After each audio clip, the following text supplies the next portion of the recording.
So we had, I think, about 5 of our cows that got mutilated.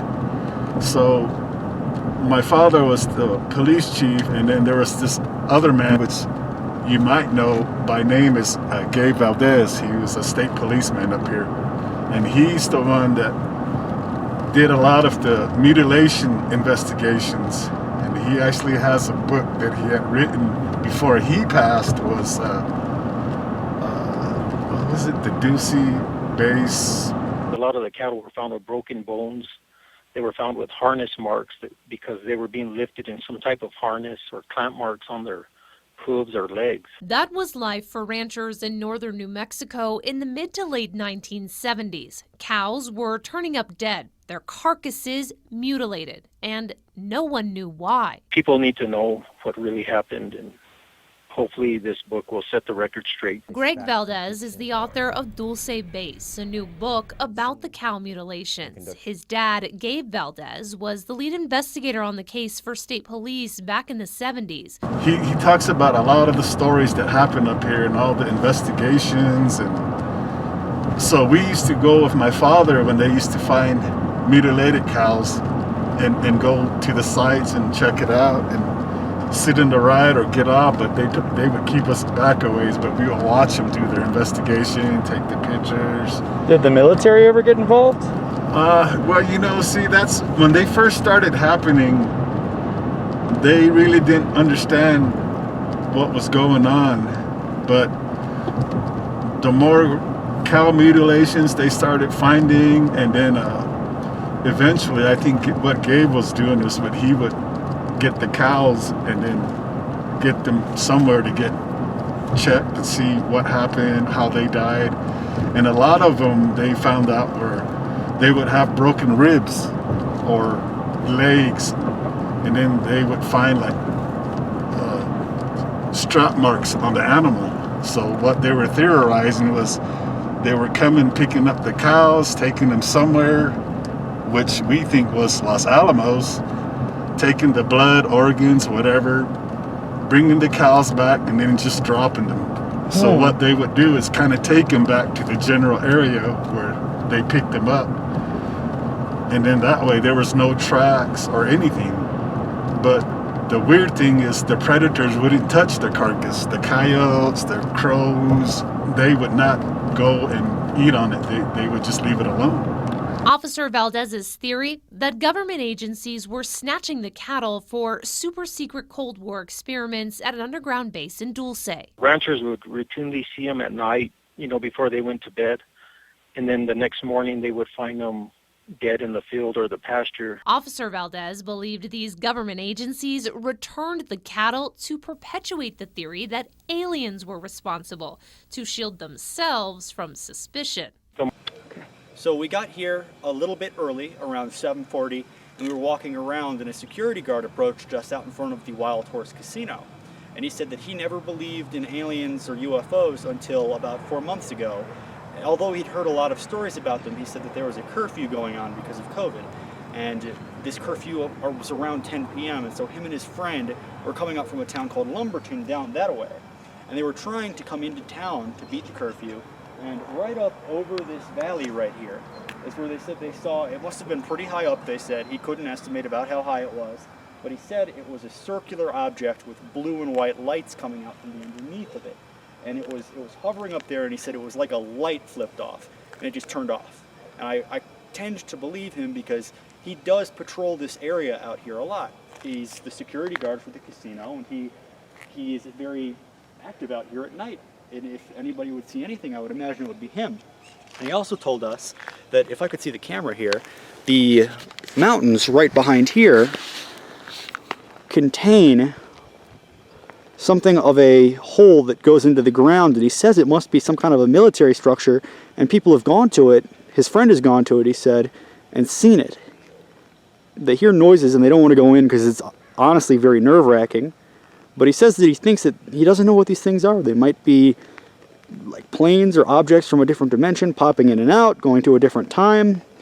And it must be very unnerving to see something like this so far out here on the border of New Mexico, Colorado. And then he also told us that the mesa up behind him, he's never seen it, but there's a hole in the ground, and the locals know it's there, and many of them have gone and seen it, and they hear noises from the bottom of it, but nobody really wants to go in because it's a very scary idea. You don't know what you're getting into.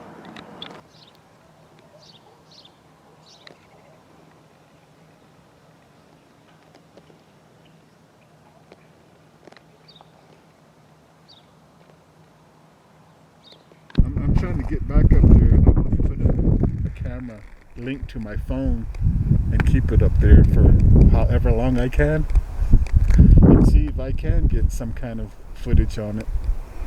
I was also told there is a big hole back behind the road back that way, and I that's another thing I want to do is get up there and look for that. I've heard more than one story about it. And you were saying that there's a guard stand up there that's supposed to be disguised as a deer stand? Yeah, it's way back on the other side. It's on the Colorado side. Maybe when you come back again another time, we can drive and check it out. I don't think we'll get shot at or anything. I think we'd be able to drive to that guard shack. That'd be interesting. We'd be able to pass it, but I'm sure they'd stop you well in advance if you would get shot by going. yeah.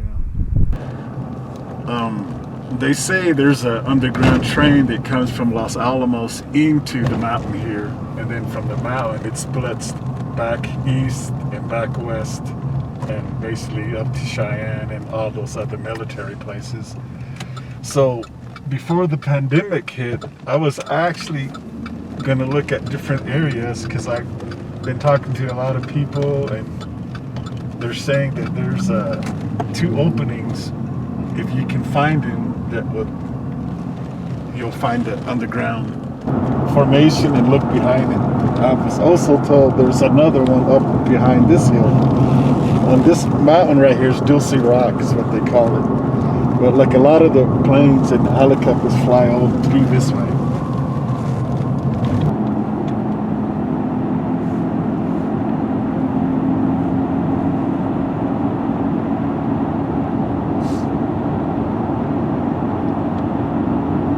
We're talking about Paul Benowitz, and he's one of the persons that first brought to light the Dulce base up here in Dulce.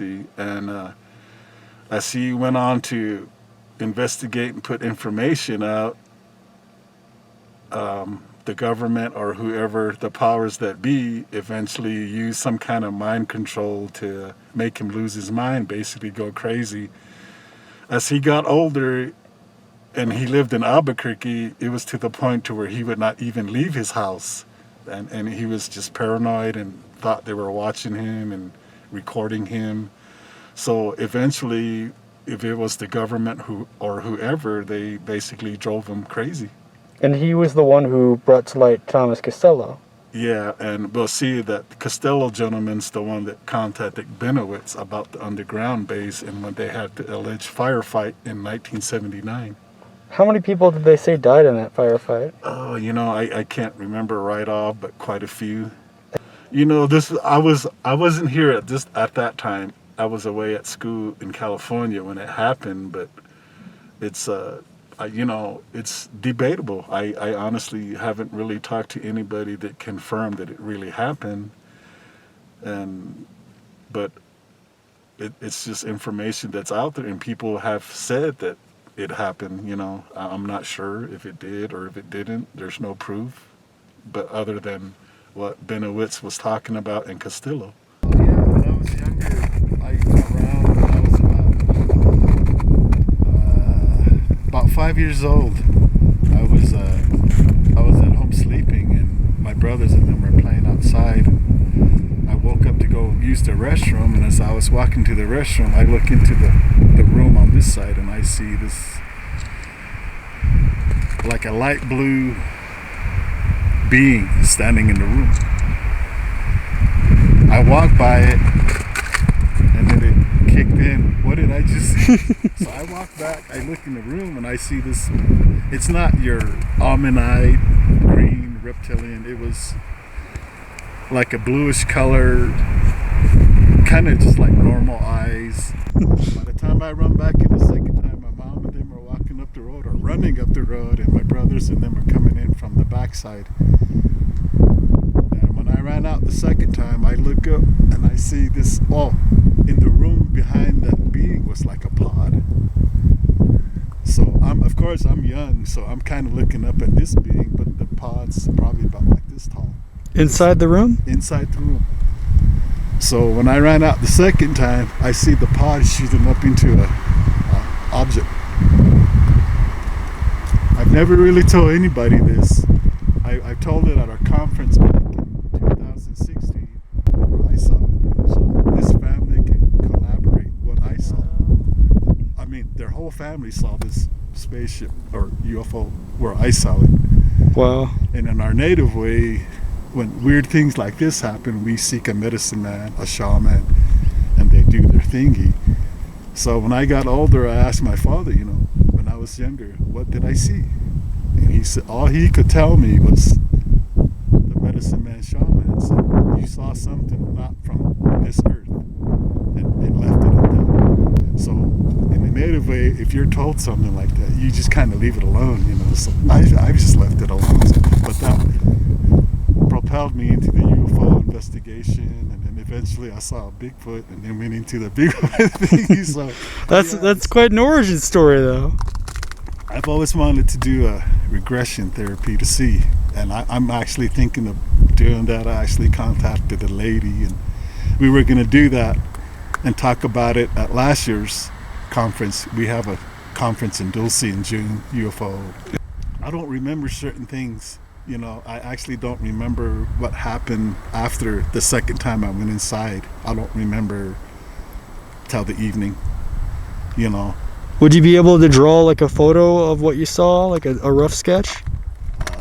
I would have to think about it in terms of bringing that memory back. That's what the regression therapy is for. Yeah, that's why I want to do it. Is, and of course in the native way they say things like that happen, you just leave it alone. But I want to know, But it did happen, and it's confirmed by a medicine person, my father, my mom, the family. So it's just one of those weird thingies, and I've always been interested in that. And along with that, I used to have weird dreams, like not of this place really, and just far out. So that made me wonder, did they come and take me, or who knows? Yeah. One of the security guards at the casino some time back had told me that they were actually up where the tree line is. There's a kind of like a flat place, and they were parked there. And of course, it was late at night, 2, 3 in the morning. They saw what he can only describe as an alien, a green figure, and he actually had a photo of it where you could see the leg and kind of like the arm peeking out from the tree, but you could see that it was green, or some kind of green color. And you're saying one of your relatives had an experience where he was abducted? Yeah. And he had a triangle on his leg? Yeah, he remembers when he came to that he was actually either in the spaceship or somewhere. It was all white, and he was on a slab, and there was another person, but he said he had like 3 dots, like a triangle on his leg. I don't know if he still has that today, but a lot of people have these experiences, but they won't come out and talk about it, and that's understandable. But okay, in the mountain, Archuleta Mountain, they're claiming that when they first found it, that when they actually went into it and started kind of sneaking around and looking at it, that they actually found old Native American artifacts like bow and arrows and So they could have been like a base that was used by, obviously it goes back before like whatever the Air Force or the Army took it over, but it could be older than that. Yeah, it could be. It could be.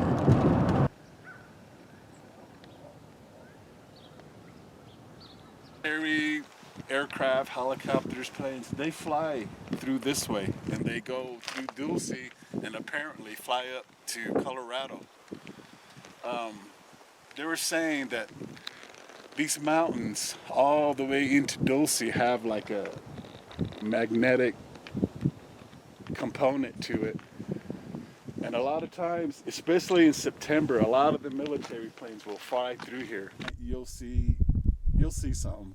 And a lot of the times they'll come from this way. Have you seen anything coming out through here? Yeah, actually, one time we were out here fishing in the evening, and we seen the bright lights come out up over that mountain to this higher ridge, and then it just sat and then disappeared. There was no plane sound, no helicopter sound. What color was it? It was just a bright white light. It was in the evening, you know, it was kind of almost dark, but. And you think that there's like a magnetic ridge they follow? Yeah, they say there's magnetic and silver whatnot up in this ridge. So I think it has something tied into maybe their engine or compulsion or something. But and I also had one of our fish and game officers said he was parked right up here. There's a flat area you can park, and he said he's seen lights coming up the road. He thought it was a ride, so he kind of motions them to go by, and all of a sudden the lights kind of go up over, and he hears a motor. So he's like, the motor was so loud that he literally had to plug his ears, and he said it flew and it just shot that way. So he calls the dispatch in Dulce and asks, is there any planes out here or anything? And they say no. So he goes after it and follows it and gets out about maybe 5 miles out that way, and it just flew off, and at a high rate of speed he couldn't catch it. But to me that sounds more military. Yeah. Because of the engine sound. Like a helicopter. So yeah, and I didn't ask him. He had just told me I was out. I had a camera out, a trail cam way out, and he drove up on me when I was walking back to the truck, and he asked me, "What are you doing?" I said, "Oh, I'm just picking up my cameras." And then he goes, "Oh, you know what?" And he just went into his UFO story, and I was like, "Wow, that's great to know." And they were doing during hunting season, they were doing a roadblock way out that way, and they seen like a light cruising on the ridge line, and they thought it was a vehicle.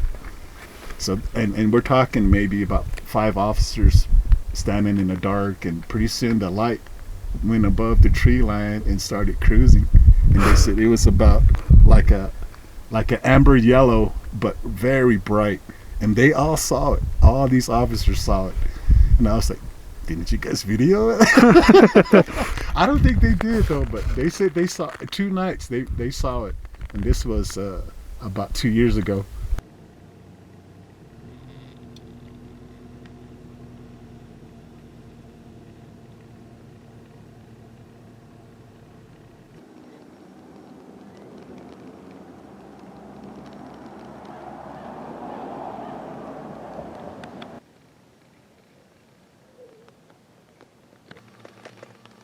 And I didn't really, I was too busy looking for the camera, and I can't honestly say I didn't see that. And I was on a, like, rushing though. I wasn't like really taking the time to look or scan, and I walked by it, and as soon as I turned around, I saw the camera, took it off. As soon as I got back to work, I looked at it and I was like, wow, look at that. Wow. And where it's at is, it looks like it's sitting, but there was a dip, like a runoff royal, about maybe 3 feet deep. So I think that's what it was standing. And then because I looked in this area, there was no print where it was sitting or whatnot. And only thing was that royal runoff, and that's where it was standing.